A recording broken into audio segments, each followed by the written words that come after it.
যিকেইভাগ প্ৰশ্ন মহাভক্ত উদ্ধৱে আগবঢ়াই দিছে, সেই প্ৰশ্নকেইভাগ আমাৰ সমস্ত জনাৰো ভাৱনা হয়। আমিও কলিৰ মলমতি মনুষ্য, 24টি তত্ত্বৰে গঠিত শৰীৰধাৰী জীৱ আত্মা।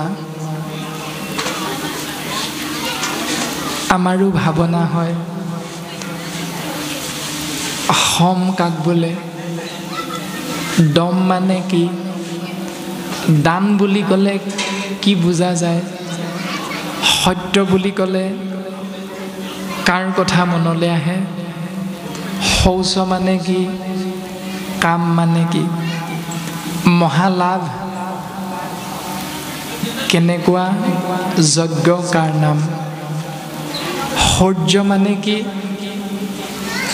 মূৰ্খ মানে কি, পণ্ডিত কাক বোলে, বন্ধু কোনজন, দুখীয়া কোনজন, সুৰ মানে কি, মহা ধন কোনবিলাক, পথ কি, বিপথ কি, সুখ বুলি ক'লে কি বুজা যায়, দুখ বুলি ক'লে কেনেকুৱা ধৰণৰ অৱস্থাৰ কথা মনলৈ আহে, স্বৰ্গ মানে কাৰ কথা কোৱা হৈছে, নৰক মানে কি, গৃহ মানে কাৰ কথা কোৱা হৈছে, ধনৱন্ত অৰ্থাৎ ধনী কোনজন ব্যক্তিক কোৱা হয়, ঈশ্বৰ কোন, অনিশ্বৰ কোন, সেই প্ৰভু। এইখিনি ভাৱনা আমাৰ মনলৈ আহিছে, তুমি আমাক কৃপা কৰা। আপুনি সৰ্বজ্ঞ, আপুনি জগতৰ অন্তৰ্যামী। প্ৰভু তোমাৰ চৰণত এইকেইভাগী প্ৰশ্ন যে আমি আগবঢ়াই দিলোঁ, ইয়াৰ বাবে যদি কিবা অপৰাধ হৈছে প্ৰভু, যিহেতু তুমি সমস্তৰে পিতৃ, সৃষ্টি স্থিতি প্ৰলয়ৰ গৰাকী, গতিকে তোমাক কি সুধিব লাগিছিল আৰু আমি বা কি সুধি পালোঁ, আমি সোধাখিনি প্ৰকৃততে হৈছেনে নাই হোৱা, তোমাক সুধিব লাগিছিল নে নালাগিছিল, তাৰো জ্ঞান আমাৰ নাই প্ৰভু। গতিকে আমি সুধিব লগাখিনি যদি আমাৰ ভুলো হৈছে, সেই প্ৰভু তুমি দাস বুলি আমাক এক কণিকা চৰণ কমলত ঠাই দিবা। এই বুলি কৰোঁ হেৰা চৰণত পৰি প্ৰণিপাত। মহাভক্ত উদ্ধৱে ইষ্টদেৱ আৰাধ্যদেৱ ভগৱন্তৰ দুখানি অভয় চৰণত কায় বাক্য মনে সুদৃঢ় বিশ্বাসে সেৱাভাগী অৰ্পণ কৰিছে। আৰু মহাভক্ত উদ্ধৱৰ সেই সেৱা গ্ৰহণ কৰি ভগৱন্ত পুৰুষে উত্তৰ দিছে, যিখিনি আমাৰ বাবে অতীৱ প্ৰয়োজন। আমি কম বেছি পৰিমাণে সমস্ত জনাই জানো, কিন্তু 27 ভাগী প্ৰশ্নৰ উত্তৰ আজি আমি পাম যদিও সকলোখিনি আমাৰ মনত ৰৈ নাযাবও পাৰে। তথাপিতো আমি বহি থকা সময়খিনিত যি দুই এটা কথা ইয়াৰ পৰা আমি প্ৰত্যেকেই কম বেছি পৰিমাণে আয়ত্ত কৰিম, জ্ঞান লাভ কৰিম আজি ভাগৱতৰ মাধ্যমেৰে, তাৰেই যদি আমি জীৱন যাপনৰ ক্ষেত্ৰত সুদৃঢ় বিশ্বাসে আশ্ৰয় কৰি লওঁ, তেতিয়াহ'লে নিশ্চিত ৰূপত ভগৱন্তৰ এক কণিকা কৃপা আমি লাভ কৰিব পাৰিম। আৰু গুৰুজনাৰো আদৰ্শ আছিল এয়াই। ভগৱন্ত পুৰুষে উত্তৰ দিছে, উদ্ধৱ কবুলন্ত কেশৱ কৃপাময় পুছিলা পৰম ভাগৱত ধৰ্মচয়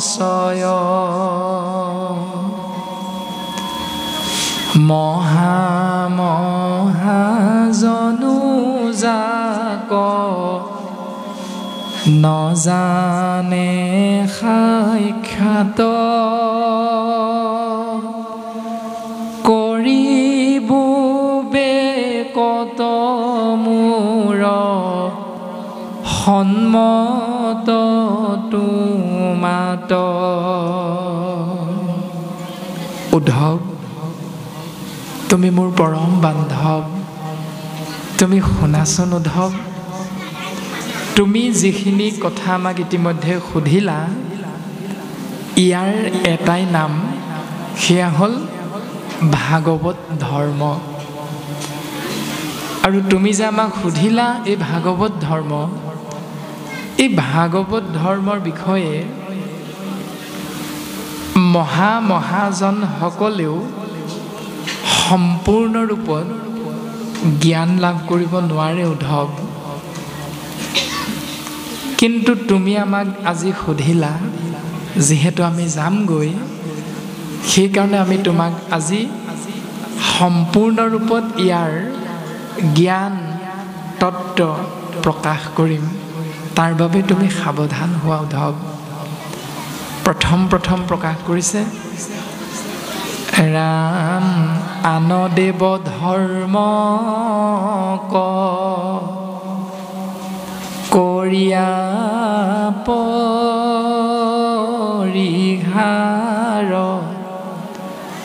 মোট মাত্ৰ এক চিত্ত মতি ভৈল যাৰ। উদ্ধৱ, যিজনে মোৰ দ্বাৰা সৃষ্টি এই সংসাৰখনত খেতি অপ মৰুদ ব্যোম তেজ এই পঞ্চভূতেৰে নিৰ্মিত ২৪টা তত্ত্বৰে গঠিত এটি জীৱ আত্মা শৰীৰত প্ৰৱেশ কৰিছে, আৰু সেইজনাই মোৰে দ্বাৰা সৃষ্টি ৩৩ কোটি দেৱ দেৱতাৰ চৰণ চিন্তা নকৰি মোট মাত্ৰ এক চিত্ত মতি ভৈল যাৰ। যিজনে কেৱল খাওঁতে শুওঁতে উঠোঁতে বহোঁতে বাক্যে বচনে খোজে কাটলে শয়নে সপোনে কেৱল মোৰ চিন্তাত ব্ৰতী হৈ থাকে, মোৰ নামত ৰতি হৈ থাকে, সেইজনা যিজনে জানিলে মই পৰম বান্ধৱ তাৰে নাম সমভাৱে জানিবা উদ্ধৱ। যিজনে জানিলে যে মোৰ বাহিৰে জীৱৰ পৰম বান্ধৱ দ্বিতীয় এজন নাই, এই পৰম সত্যক যিজনে আশ্ৰয় কৰিলে, সেই যিটো ব্যৱস্থা, সেই ব্যৱস্থাটোৰ নামেই হ'ল তালব্য স যোগ ম সমান সম। উদ্ধৱ, তুমি মনত ৰাখিবা, এতিয়া সম গুণ বা সমৰূপী আচাৰ ব্যৱহাৰ আপোনাৰ মোৰ লগত কায় বাক্য মনত আমি সৰ্বতো প্ৰকাৰে আশ্ৰয় কৰিবলৈ চেষ্টা কৰিছোঁনে নাই কৰা, এইটো আমি প্ৰত্যেকে নিজে নিজেহে বুজি পাম। যদি আমাৰ লগত ৩৩ কোটি দেৱতাৰ চৰণ চিন্তা কৰাৰ বিপৰীতে এক ঈশ্বৰক সুদৃঢ় বিশ্বাসে আয়ত্ত কৰা, সুদৃঢ় বিশ্বাসে ঈশ্বৰক চিন্তা কৰা, আৰাধনা কৰা, এই ব্যৱস্থাটো আমি সৰ্বতো প্ৰকাৰে পালন কৰি আছোঁ। আৰু আমি যদি সুদৃঢ় বিশ্বাসে ভাবিব পাৰিলোঁ যে আমি মই নামৰ জীৱ আত্মাই মোৰ নামৰ শৰীৰৰূপী চোলাটোত অৱস্থান কৰি থাকোঁতে আমাৰ একমাত্ৰ বান্ধৱ হ'ল পৰম আত্মা পৰম পুৰুষ কৃষ্ণ তত্ত্ব, তেতিয়াহ'লে এই ব্যৱস্থাটোৰ নাম হ'ল সম। উদ্ধৱ, তুমি মনত ৰাখিবা। ৰাম মোৰ কথা শুনৈ কৰ্ণে মুখে বোলৈ ৰাম যিটো হস্ত দুই মোৰে মাত্ৰ কৰৈ কাম মোৰ ৰূপ চিন্তনত মনে কৰৈ শ্ৰম জানা প্ৰাণ সখী আবে তাকে বুলি দম দম মানে কি উদ্ধৱে সুধিছিল দ্বিতীয়তে সেই দম শব্দৰ অৰ্থ প্ৰকাশ কৰিছে এতিয়া আমাৰ দমটো সাংসাৰিক দৃষ্টিত কেনেকুৱা হয় য'ত তই মোক আৰু এবাৰ চুই চাচোন তোক মই কি কৰোঁ চা এইটো হ'ল আমাৰ সহজ সৰল মানুহৰ দৃষ্টিত এই ব্যৱস্থাটোকে দম বুলি কয় তাৰ দম কিন্তু মানিলোঁ দেই সেইটোৱে কালৈকো ভয় নকৰে 10-12টা একে মুহূৰ্ততে আক্ৰমণ কৰিলেও কিন্তু বগৰাই দিব পৰা শক্তি আছে এইটো হ'ল আমাৰ সাংসাৰিক দৃষ্টিত দম আৰু গুৰুজন বস্তুৱে ক'লে ভগৱন্ত পুৰুষৰ নিজ মুখৰ বাণী উদ্ধৱ মহন্তৰ আগত প্ৰকাশ কৰিছে দমৰ বিষয়ে যে যিজনে শৰীৰত থকা কৰ্ণ নামৰ ইন্দ্ৰিয় দুখনৰ দ্বাৰা সদা সৰ্বদা কেৱল মোৰ কথা শুনিবলৈ ইচ্ছা কৰে আৰু তাৰ বিপৰীতে বাস্তৱসন্মত পৃথিৱীখনত আমি কাণ দুখন ব্যৱহাৰ কৰোঁ বোলে যি হ'ল হ'ল ভালেই হ'ল আৰু দিয়া এই কমলা বাইদেউ জীয়েক পলাই গ'ল শুনিছে নহয় গান এটা বোলে যি হ'ল হ'ল ভালেই হ'ল কমলা বাইদেউ জীয়েক পলাই গ'ল এই কমলা বাইদেউৰ জীয়েকে পলাই যাওক বা এনেকুৱা কোনোবা এগৰাকী কন্যাই পলাই যাওক এইবিলাক কথা 2-3 গৰাকী বা 2-3জন ব্যক্তিৰ মাজত আলোচনা হৈ থাকোঁতে আমাৰ কাণ দুখন সেই আলোচনাটো শুনিবৰ কাৰণে বেছিকৈ থিয় হৈ থাকে এইটো সাংসাৰিক সঁচা কথা আমাৰ প্ৰত্যেকৰে জ্ঞাত মানি কোনোবাই লওঁ কোনোবাই নলওঁ কিন্তু শাস্ত্ৰই কৈছে কাণ দুখন ব্যৱহাৰ কৰা সেইবিলাকত নহয় কাণ দুখন ব্যৱহাৰ কৰা কেৱল মোৰ নাম মানে কৃষ্ণ নাম আশ্ৰয় কৰিবৰ বাবে আৰু লগে লগে মুখ নামৰ ইন্দ্ৰিয়খনো ব্যৱহাৰ কৰিবা নাপাহৰিবা মুখক ব্যৱহাৰ কৰিবলৈ ক'ত মুখে বোলৈ ৰাম যি নাম তুমি শুনিবা কাণেৰে সেই নাম তুমি মুখেৰে তৎক্ষণাত আশ্ৰয় কৰিবা ৰাম কৃষ্ণ হৰি বিষ্ণু গুৰুজনাই কৈছে ভাই মুখে বোলা ৰাম হৃদয়ে ধৰা ৰূপ এতেকে মুকুতি পাইবা কহিলো স্বৰূপ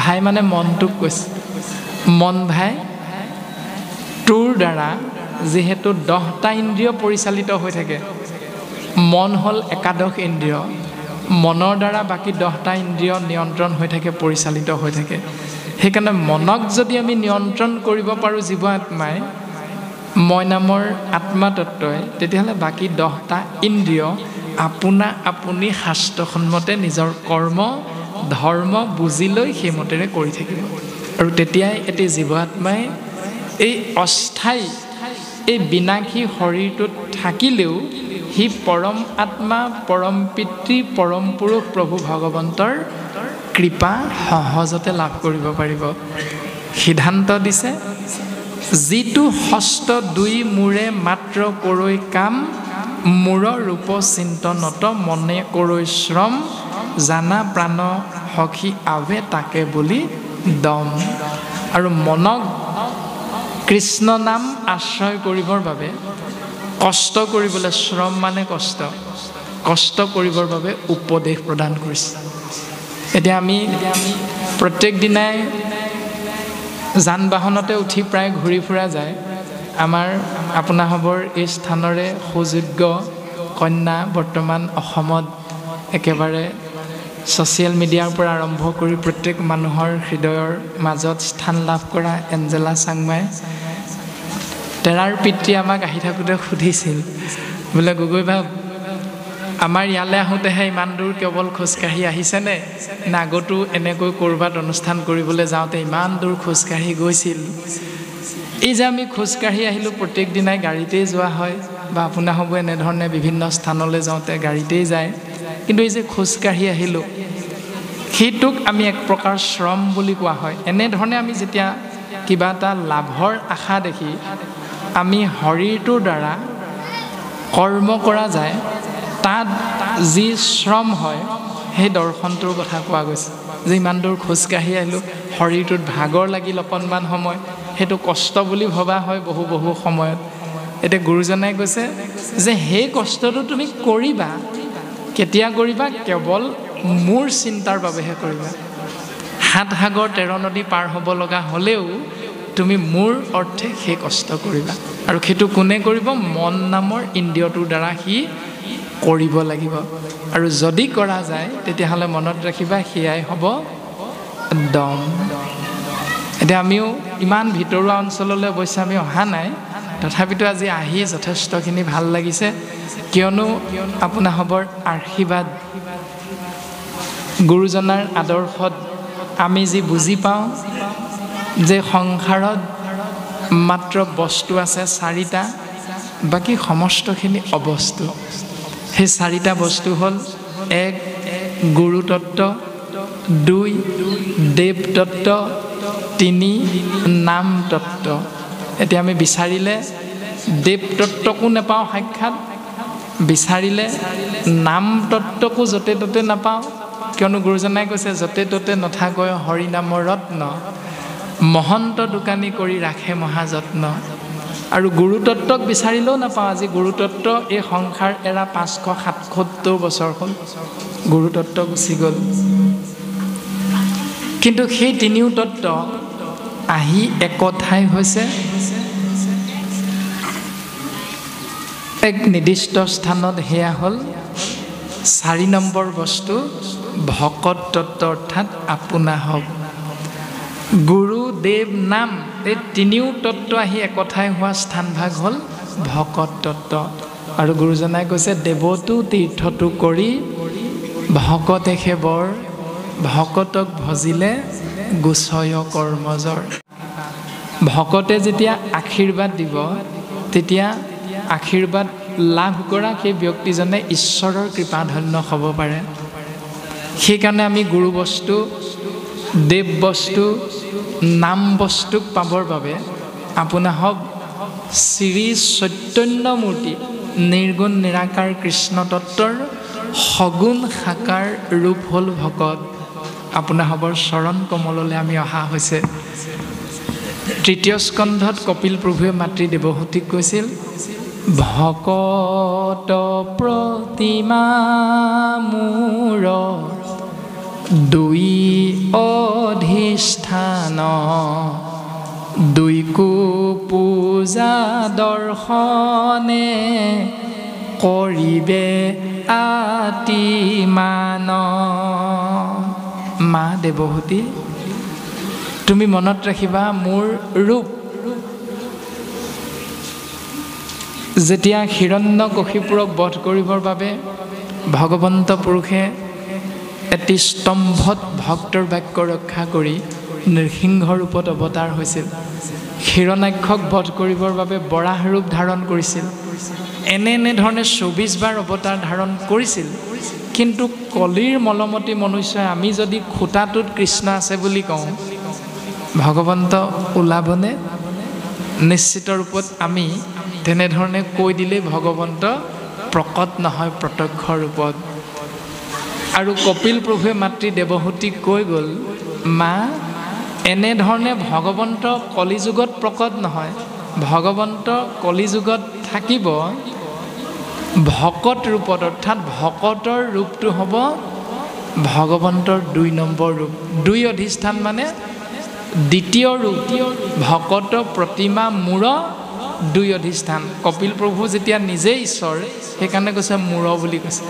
মোৰ দ্বিতীয় ৰূপটো হ'ল ভকতৰ ৰূপ। আৰু মা তুমি মনত ৰাখিবা, ২কো পূজা দৰ্শনে কৰিবে আতি মান। অৰ্থাৎ এজন ভকতক যদি তুমি দৰ্শন পোৱা মা, তুমি মনত ৰাখিবা মোকেই দৰ্শন পাইছা। এজন ভকতক যদি তুমি সেৱা কৰাৰ সৌভাগ্যৱন্ত হোৱা মা, তুমি মনত ৰাখিবা তুমি প্ৰত্যক্ষ ৰূপত মোকেই সেৱা কৰিছা। সেয়াই হ'ল ভকতৰ ৰূপ ভগৱন্ত বুলি কোৱা হৈছে। নিৰ্গুণ নিৰাকাৰ আৰু সগুণ সাকাৰ ৰূপ ভকত আপোনা হব। আৰু এনেধৰণে প্ৰকাশিত হৈছে জানা প্ৰাণ সখী আবে তাকে বুলি দম। যে আমি শ্ৰম কৰিছোঁ প্ৰত্যেকে আজিৰ দিনটোত। কিয়? 4 মহাসত্য বস্তুক আশ্ৰয় কৰি জীৱন ধন্য কৰাৰ। সেয়া হ'ল গুৰু, দেৱ, নাম আৰু ভকত। তাৰ পাছত প্ৰকাশিত হৈছে ৰাম মত চিত্ত দিয়া যিটো জনম হাসয় হানি অপমান দুখ শোকক সহয় তাৰে নাম ক্ষমাৱাবে জানিবা উদ্ধৱ ক্ষমাৱন্ত পুৰুষৰ নাহি পৰাভৱ। কায় বাক্য মন এক কৰি যিজনে সৰ্বতো প্ৰকাৰে মোৰ কথা চিন্তা কৰি মোৰেই সৃষ্টি এই মায়াময় সংসাৰখনত কাৰোবাৰ পৰা পোৱা অপমান, কাৰোবাৰ লগত সম্পৰ্ক কৰোঁতে তাত যি হানি হৈছে, তাৰ বাবে সেই ব্যক্তিজনে মনত যি আঘাত অনুভৱ কৰে, যাক দুখ বুলি কোৱা হৈছে, যাক সুখ বুলি কোৱা হৈছে, এইখিনি যিজনে মোক চিন্তা কৰি এৰি দিব পাৰে যে যি ভগৱন্তই যি কৰে সকলো ভালেই কৰে, এই বুলি যদি ভাবি ল'ব পাৰোঁ, তাৰে নাম ক্ষমা আবে জানিবা উদ্ধৱ। তাৰ নামেই হ'ল ক্ষমা। আৰু এনেকৈ ক্ষমাৱন্ত গুণটোক আমি যিমানে যিমানে আশ্ৰয় কৰি থাকিম, মনুষ্য নামৰ জীৱই ক্ষমাৱন্ত পুৰুষৰ নাহি পৰাভৱ মানে পৰাজয়। এই সংসাৰখনত তেওঁ কোনোদিন পৰাজয় বৰণ কৰিব লগা নহয়। এই দৰ্শনটো প্ৰকাশ কৰিছে। অৰ্থাৎ আমাক যদি কোনোবাই সম্পাদকৰ দায়িত্বটো অৰ্পণ কৰি দিয়ে, সেই সম্পাদকৰ দায়িত্বটো পোৱাৰ লগে লগে বোলে বাপসকল মই জানিছিলোঁ আপোনালোকে মোকেই সম্পাদক পাতিব লাগিব। বোলে কিয়? কাৰণ মোৰ সমান জ্ঞানী, মোৰ সমান জনা শুনা মানুহ গাঁওখনত বেলেগ কোন আছে, গতিকে মোকেই পাতিব লাগিব। এই বুলি যদি অহং ভাৱনাটো আনো, তেতিয়াহ'লে সেইদিনাৰ পৰা সেইজনৰ অধঃপতন। আৰু যিজনে আমি ভাবিব পাৰিম বোলে প্ৰভুসকল, বাপসকল, আইসকল, আমাকনো এভাগ দায়িত্ব কিয় দিব লাগে, আমিতো এভাগ পালনৰ পাত্ৰ নহয়। আৰু আপোনাৰভাৱে যেতিয়া আমাক যোগ্য বুলি ভাবি দিছে, কিন্তু আমি ইয়াৰ বাবে যোগ্য নহয়। গতিকে আমি আপোনাৰভাৱৰ আজ্ঞা মাত্ৰ গ্ৰহণ কৰা হৈছে, কিন্তু যিসকল আপোনাৰভাৱে আমাক এই দায়িত্বটো অৰ্পণ কৰিছে, তাৰ মানে আপোনালোকে আজিৰ পৰা আকৌ এইটো নাভাবিব যে সম্পাদক আমুকহে, কামখিনি সিয়ে কৰক গোটেইখিনি। গতিকে আপোনাৰভাৱে প্ৰত্যেকজনে একো একোজন সম্পাদক, মাত্ৰ কাৰ্যসূচী অনুসৰি আমাৰ নামটো কাৰ্যসূচীত থাকিব, কিন্তু আপোনালোক সকলোৱে একো একোজন সম্পাদক। যে আমি যিখিনি কৰ্ম আপোনাৰভাৱৰ দ্বাৰা পালন কৰিবলৈ আগবাঢ়িছোঁ, ইয়াত আমাৰ নথৈ গুটি ভুল হ'ব। গতিকে আপোনাৰভাৱে আমাক প্ৰত্যেকটো ক্ষেত্ৰতে সোঁৱৰাই দিব, শুধৰাই দিব।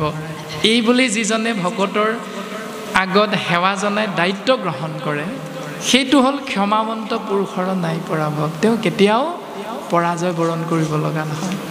এনে ধাৰণা বাস্তৱ সন্মত আমি পৃথিৱীখনত আশ্ৰয় কৰিবৰ বাবে কৃপালু গুৰুজন বস্তুৱে সেই 4 মহাবস্তুৰ তত্ত্ব আমাক ক্ষমা গুণৰ মাধ্যমেৰে প্ৰকাশ কৰিছে।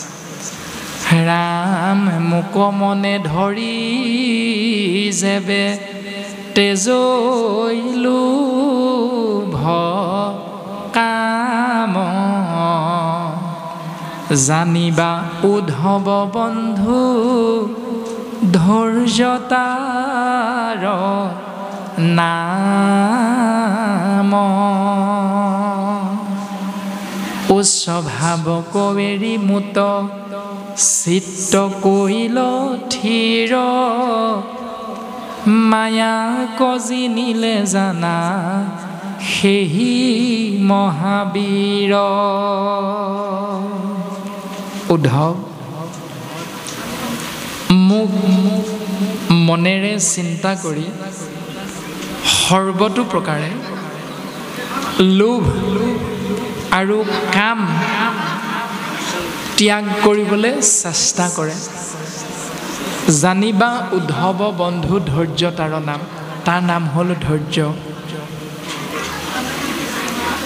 ত্যাগ কৰিব নোৱাৰিলে আমি আশ্ৰয়ো কৰিব লাগিব মাজে সময়ে, কিন্তু আশ্ৰয় কৰাৰ পদ্ধতিটো অকণমান বেলেগ ধৰণৰ। ভগৱন্ত পুৰুষে কৈছে যে মোক মনে ধৰি যেবে তেজৈ লোভ কাম, যে মুহূৰ্তত মোৰ কথা চিন্তা কৰি লোভ আৰু কামৰ পৰা নিজক আঁতৰাই ৰাখাব পাৰিব, মনত ৰাখিবা উদ্ধৱ তাৰ নামেই হ'ল ধৈৰ্য। এতিয়া তাৰ প্ৰমাণ আজি আমি অনুষ্ঠান ভাগিতে পাম। বৰ্তমান ঘড়ীৰ কাটাই 2 বাজু হৈছে, 5 মিনিটমান আছে। কিন্তু আপোনাসব আজি অনুষ্ঠানলৈ কিমান সময়ত আহিল?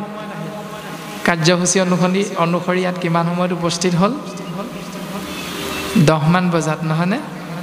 এই যে 10 মান বজাতে আপোনাসব আহিল, তেতিয়াৰ পৰা এতিয়া 2 বজালৈকে খালে কি আপোনালোকে?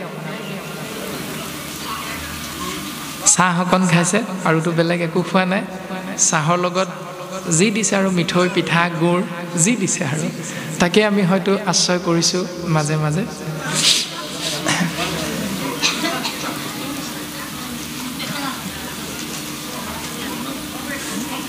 কৃষ্ণ ৰাম কৃষ্ণ ৰাম কৃষ্ণ ৰাম গোবিন্দ মাধৱ কৃষ্ণ।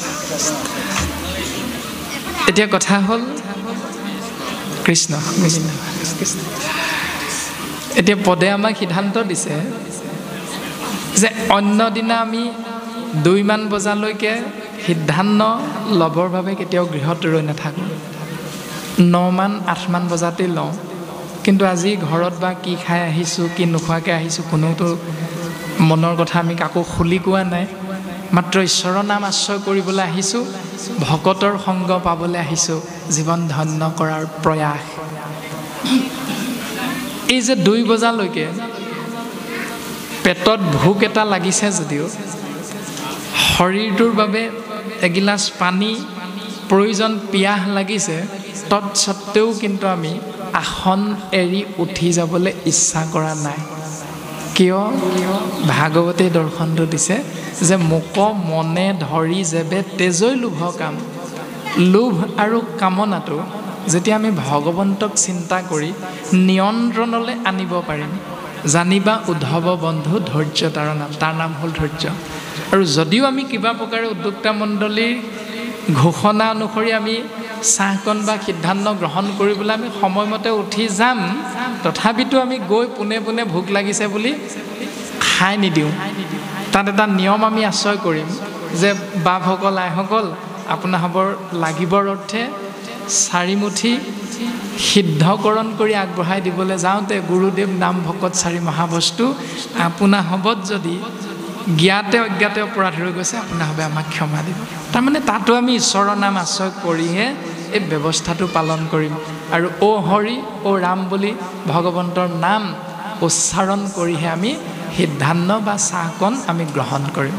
এই যিটো ব্যৱস্থা শাস্ত্ৰই কৈছে উদ্ধৱ মনত ৰাখিবা, তাৰে নাম হ'ল ধৈৰ্য। আৰু স্বভাৱকো এৰি মুত চিত্ত কৈল থিৰ। স্বাভাৱিকতে এজন মানুহৰ যিটো স্বভাৱ যে অন্নমুঠি মুখৰ আগত পোৱাৰ লগে লগে ভোক লাগিছে, ৰ'বলৈ সময় নাই, কোনোবা আহে নাহে দৰকাৰ নাই, আকৌ দুজনমানৰ আগতীয়াকৈ খাই হ'ল আৰু 5জনমানৰ খাই হোৱা নাই, ঘৰত হয়তো বোলে তোমালোকে লোৱা মহলে উঠিছোঁ দেই, এই বুলি কামলৈ যাবৰ কাৰণে আমি কোনো এজন হয়তো সদস্য উঠি যাওঁ গৃহৰ মধ্যে। কিন্তু ৰাজহুৱা অনুষ্ঠান এভাগত একেলগে বহা 10জনৰ ভিতৰত যদি 5জনৰ সিদ্ধান্ত লৈ হ'ল, তথাপিতো বাকী কেইজনৰ নোহোৱালৈকে কিন্তু উঠি যোৱা নাযায়। এই যিটো স্বভাৱকো এৰি ঘৰত যিটো স্বভাৱ আছিল, ইয়াত কিন্তু সেইটো স্বভাৱ আমি পালন নকৰোঁ। ইয়াত আমি এটা সামাজিক শাস্ত্ৰসন্মত দৰ্শন আমি আশ্ৰয় কৰিবলৈ প্ৰত্যেকে যৎপৰোনাস্তি চেষ্টা কৰোঁ। আৰু এনেকৈ ভগৱন্তক চিন্তা কৰি আমি যে বহি থাকিলোঁ, গোটেইকেইজন একেলগে বহিলোঁ, একেলগে উঠিম, প্ৰত্যেকে ইজনে সিজনক কৃষ্ণ ভাৱনাৰে সেৱা কৰিছোঁ অন্তৰৰ পৰা, এই যিটো ভাৱনা, মায়াক জিনিলে জানা সেহি মহাবীৰ, সেই ভাৱনাটো, সেই দৰ্শনটো হ'ল মায়া। আৰু তাৰ পৰা পৰিত্ৰাণ পাবৰ বাবে আমি যিটো ব্যৱস্থা পালন কৰি তাক আশ্ৰয় কৰিম, সেই ব্যক্তিজনক সেই স্বভাৱটোৰ কাৰণে শাস্ত্ৰ কৈছে তেওঁৱে মহাবীৰ উদ্ধৱ মনত ৰাখিবা। এতিয়া মায়াৰ বিষয়ে জানিব বিচাৰিছিলে সৃষ্টিকৰ প্ৰজাপতি ব্ৰহ্মায়ো, আৰু ব্ৰহ্মাকো ভগৱন্ত পুৰুষে উত্তৰটো দিছে, অবস্তুক দেখাবয় বস্তুক আৱৰি,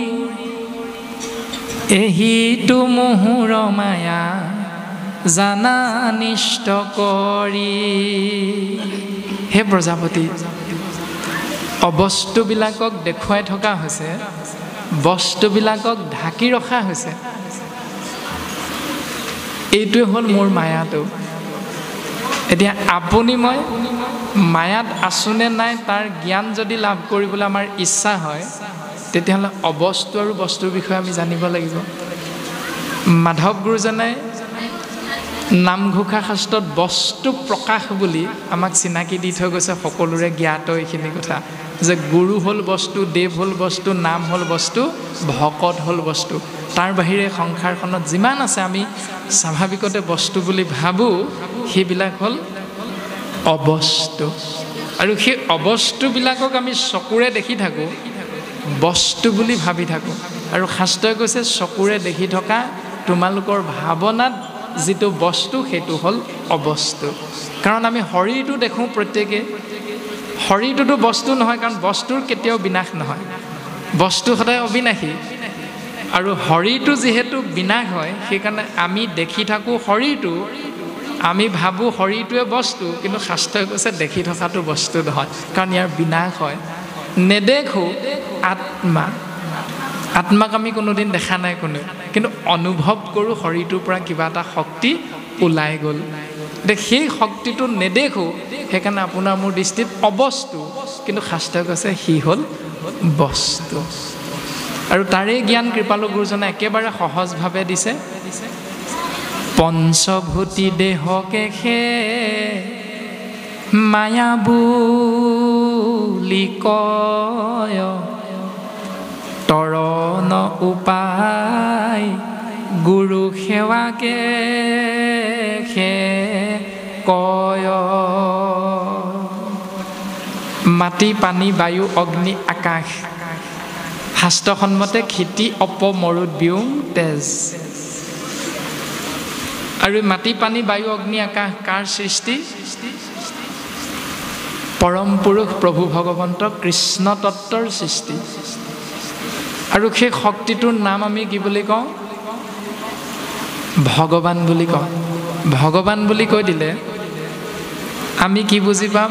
ভ মানে ভূমি, ভূমি মানে হ'ল মাটি বা পৃথিৱী, গ মানে গগন, গগন মানে হ'ল আকাশ, উ মানে হ'ল বায়ু, আ মানে হ'ল অগ্নি বা অনল, ন মানে হ'ল নীৰ অৰ্থাৎ পানী, মাটি পানী বায়ু অগ্নি আকাশ।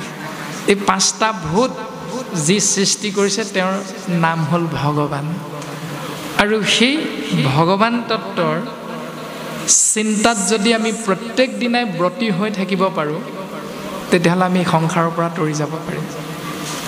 আৰু মায়াটো যিহেতু পঞ্চভূতি দেহটো, প্ৰমাণ দশম স্কন্ধত আমাক দিছে। যশোদাই যেতিয়া গোৱালীসকলৰ পৰা তেওঁৰ পুত্ৰ কৃষ্ণৰ বাবে বিভিন্ন সময়ত গালি সপনি শুনিব লগা হৈছিল। তেতিয়া যশোদাই কৈছিল যে আজিৰ পৰা আৰু মোৰ পুত্ৰ কৃষ্ণৰ বাবে তোমালোকে মোক আপত্তি দিবহি নালাগে, যোৱা। বোলে কিয়? মোৰ ল'ৰা, মই কৃষ্ণক বান্ধি থ'ম, তোমালোক এতিয়া যোৱা। এই যি দুটা ভাৱনা যে মোৰ পুত্ৰ মই বান্ধিম, সেই দুটাই হ'ল শাস্ত্ৰই কোৱা মায়াটো। আমিও যদি যশোদাৰ দৰে মোৰ ল'ৰা, মোৰ ছোৱালী, মোৰ মাটি, মোৰ বাৰী, মোৰ গাড়ী, মই খুৱাইছোঁ, মই পিন্ধাইছোঁ, তই আকৌ ক'বলৈ কোন? এই বুলি যদি মই আৰু মোৰ ভাৱনাটোক আগ কৰি বোলে প্ৰভুৰ কৃপাত আপোনাসৱৰ আশীৰ্বাদত আমাৰ এটি সন্তান হ'ল, গতিকে ইয়াক আশীষ অকণ প্ৰদান কৰিবৰ বাবে আমুক তাৰিখে আপোনাসৱ আমাৰ গৃহলৈ আহিব লাগিব, এই বুলি যদি ভগৱন্তৰ নামত অৰ্পণ কৰি ভকতৰ আশীৰ্বাদেৰে যদি আমি সন্তানটোক সেই ব্যৱস্থাটো পালন কৰিব বিচাৰোঁ, জন্মদিনাই হওক, যিটো আমাৰ ইংৰাজীত বাৰ্থডে বুলি কয়, বা জাতকৰ্মই হওক, আদি ধৰ্ম কৰ্মবিলাক যদি শাস্ত্ৰসন্মতে পালন কৰোঁ, তেতিয়াহ'লে আমি মায়াৰ পৰা পৰিত্ৰাণ পাব পাৰিম বুলি শাস্ত্ৰই সিদ্ধান্ত দিছে। মোকে জানি যিটো জনে তেজৈ কৰ্ম মল, তাকে সেই বুলিয় শৌচ জানা মহাবল, ঈশ্বৰ জ্ঞানক যিটো দেই উপদেশ, তাকে হে দক্ষিণা বুলি নাহি কৈ সন্দেহ। উদ্ধৱ, মোক জনাৰ পাছৰ পৰা এতিয়া ভগৱন্তক জনাৰ প্ৰথম খোজটো কি? শাস্ত্ৰই কৈছে ভক্তি। ভক্তিৰ দ্বাৰাহে ভগৱন্তক জানিব পাৰিম। এতিয়া ভক্তি কৰিবলৈ গ'লে আকৌ প্ৰথম খোজটো কি? ভকতিৰ বীজ শৰণে সে নিজ। ভক্তি প্ৰথম খোজটো হ'ল শৰণ, আৰু যদি শৰণ গ্ৰহণ কৰোঁ তেতিয়াহ'লে এটা মহান ফল লাভ কৰিম আমি। সেই ফলটো কি? প্ৰেমানন্দ তাৰ ফল। প্ৰেম যোগ আনন্দ সমান প্ৰেমানন্দ। শৰণ বিনাই ভকতি কৰয়, এৱাঘতৰ যেন জল। শৰণ গ্ৰহণ নকৰাকৈ যদি ভক্তি কৰোঁ তেতিয়াহ'লে বিচৰা প্ৰেমযোগ আনন্দৰূপী ফলটো শাস্ত্ৰই পাব বুলি নাই কোৱা। এতিয়া ঈশ্বৰক জানিবৰ প্ৰথম খোজটো হ'ল শৰণ। আমাৰ সমাজ ব্যৱস্থাত এইটোৱে চলি থাকে যে বোলে বাপ শৰণ ল'লা নাই? বোলে নাই লোৱা নহয়। তেতিয়াহ'লে শৰণ ভাগ লৈ ল'বাচোন, পাছৰখিনি তুমি নিজে নিজে বুজিব পাৰিবা। এনেকুৱা আমাৰ সমাজত চিন্তাধাৰাখিনি থাকে।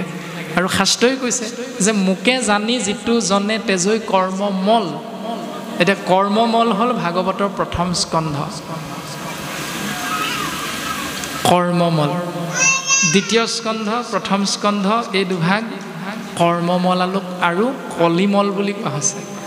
কলিমল আৰু কৰ্মমলৰ পৰা যেতিয়ালৈকে আমি নিজক উদ্ধাৰ কৰিবলৈ চেষ্টা নকৰিম, তেতিয়ালৈকে আমি ভাগৱতৰ তৃতীয় স্কন্ধৰ পৰা যি 10 লক্ষণৰ কথা আহিছে, এইখিনি কথা আমি শুদ্ধ ৰূপত হৃদয়ংগম কৰিব নোৱাৰিম। আৰু তাৰে প্ৰমাণ হিচাপে 28,000 ঋষিমুনিয়ে নিজৰ মনৰ ভাৱনা প্ৰকাশ কৰিছে যে আমি 28,000 ঋষিমুনিয়ে 1000 বছৰ এটা যজ্ঞ কৰিছিলোঁ, যিটো যজ্ঞত যি জুই আমি আশ্ৰয় কৰিছিলোঁ, সেই জুইৰ ধোঁৱা লাগি লাগি আমাৰ শৰীৰ, আমাৰ বস্ত্ৰ সমস্তখিনি লেতেৰা হৈ গ'ল। গতিকে সেই মহামান্য উগ্ৰশ্ৰৱা সুত, তুমি আমাক সম্প্ৰতি চিন্তি উক মহাহিত, তুমি আমাক মহাহিত সাধন কৰিবৰ বাবে, মংগলৰ বাবে তুমি কৃষ্ণ নাম আমাক শ্ৰৱণ মহাভক্তিৰ বাবে কৃপা কৰা। এইবুলি 28,000 ঋষিমুনিয়ে কৰ্মমল ত্যাগ কৰিছিলে, শাস্ত্ৰই সিদ্ধান্ত দিছে।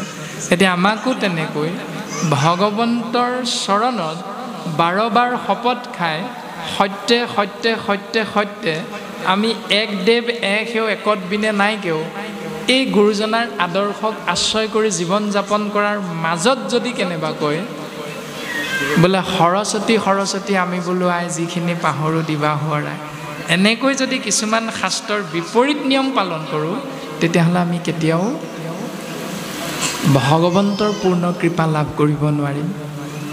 আৰু উদ্ধৱৰ আগত কৈছে এই কৰ্ম মলটো আমি যেতিয়া ত্যাগ কৰিম তাকে সেই বুলিয় শৌচ জানা মহাবল, সেইটোৱে হ'ল শৌচ।